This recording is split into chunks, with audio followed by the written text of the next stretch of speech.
Crank up the lights and let the cameras roll. The ITM is back, and I'm ready for my close-up.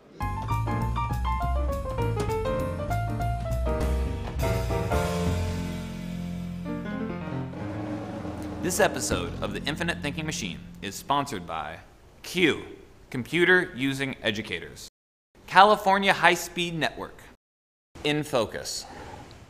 From Slick Rock to Sundance to South by Southwest, today's students are producing amazing professional quality media like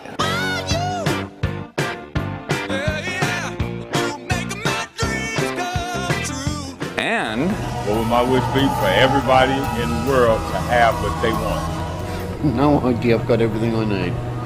Why would I want anything more by the end of the day? Oh, I know. What? Irish R was really funny. But of course, behind every Steven Spielberg, man, enough with the S's already. Behind every great aspiring filmmaker is a great mentor. So it shouldn't be too surprising that teachers are now getting in on the action and starting their own multimedia empires. If a picture is worth 1,000 words, then a video by Dan Meyer is worth 0? Of course, that's on purpose. Dan is a math teacher who really gets media, and he uses compelling visualizations of everyday activities to get his students thinking and talking about math. He's got the classic basketball shot to teach geometry of arcs, the Price is Right wheel to teach rates of change, and escalators to teach systems of equations. And my favorite, Super Bear, which either teaches proportion or the chemistry of gummy bears. Each video sets up a perplexing scenario the students need to solve, usually collaboratively. It's pure genius. And best of all, every video is freely available online. Free! Edu Creations and Show Me are two of many new apps that empower teachers to be their own publishers. Sort of like this Khan Academy thing you might have heard of. Now, I've used both extensively in my AP Chemistry class to help students review difficult concepts.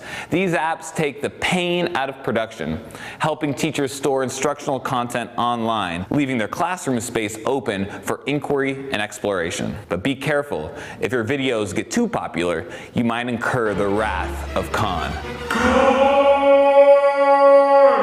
Of course, teachers make a lot more than just videos. Teachers Pay Teachers is a curriculum site where educators can share their original curriculum materials and sell them. Teachers have posted a wide range of tools, high-quality presentations on figurative language, kindergarten vowel activities that harness flower power, a full unit for this year's hottest book turned movie, The Hunger Games, and even an activity where kids use cootie catchers to practice reading comprehension. Now, you may not sell enough to be the next Mark Zuckerberg, but after watching The Social Network, you probably didn't want to be him anyhow, right? We love you, Zuck.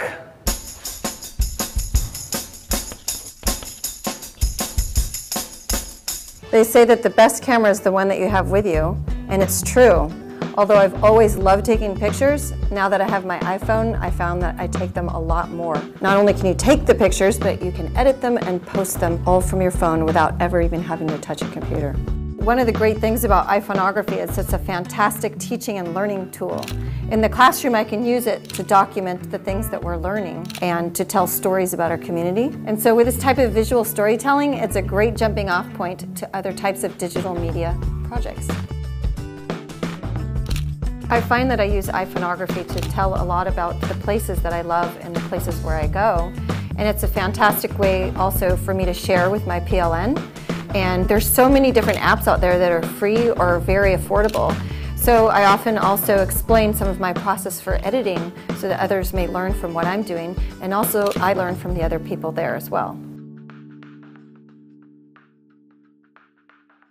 So we are lucky enough to be here with my friend Rushton Hurley, who's going to talk to us a little bit about what kids are doing with digital media using our nice little Mondo pad here. Take it away, bro. And so we're trying to get kids to contribute to our library of videos by and for teachers and students everywhere. Anyone can submit a video. We have some rules, 5 minutes or less, no copyrighted content, nothing that would freak out a third grader. Most of our videos actually come in because we run these contests. And the contests actually challenge kids in 90 seconds or less to explain some particular thing they might encounter in school.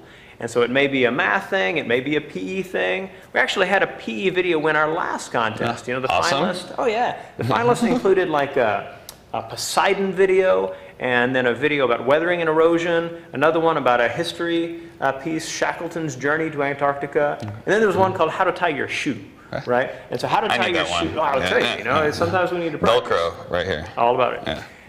That one kind of lets us know too that the video may be for little kids, because there are videos that are there for high schoolers and middle schoolers, but sometimes little kids can learn a lot from a 8-year-old or 9-year-old explaining something that a 5-year-old might encounter. Yeah. And so that winner, the PE video, was called Beef Up Your Game. Okay.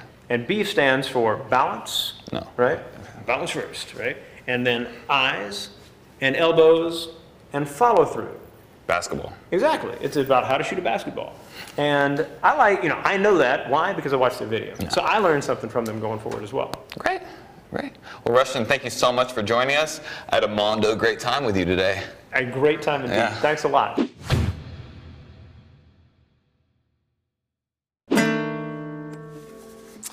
You can't, oh, thanks, bro. Yeah. You can't always get what you want as a favorite song in our house, and comes in handy when the kids turn on the whining. But unfortunately, this still seems to be the theme song in a lot of classrooms. Not your classroom, of course, but I'm just saying. If teachers aren't giving their kids lots of choices, then kids and parents can hack around this pretty easily. Just ask. For a 6th grade poster project, I turned my daughter onto Glogster, a simple online tool to make interactive digital posters. It was a great design tool, but her teacher had never seen it, but was happy to support it once she saw what it could do. It met the teacher's same learning objectives, and my daughter was a lot more engaged than she would have been cutting and pasting things onto paper. Can you imagine that? We had a very similar experience with my son's 3rd grade culture presentations that we turned into his first attempt at Lego animation that got posted to YouTube, of course. So I've never met a teacher who will say no to a kid when they propose a twist to an assignment or a project. But our kids just don't think about asking. As a parent, educator, hacker, I can tell you that getting kids to ask for something different is the hardest part. But once they do, it opens up their whole world and teaches amazing self-advocacy skills. So get hacking. Guitar? Thanks, man.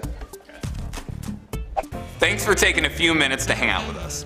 Don't forget, the detailed show notes for every episode can be found at infiniteThinking.org. And you can keep the conversation going by following us on Twitter at ITM Show. We would love to hear from you. We think you're amazing at what you do, so keep up the great work. I am the Infinite Thinking Machine. I am the Infinite Thinking Machine. You are the Infinite Thinking Machine.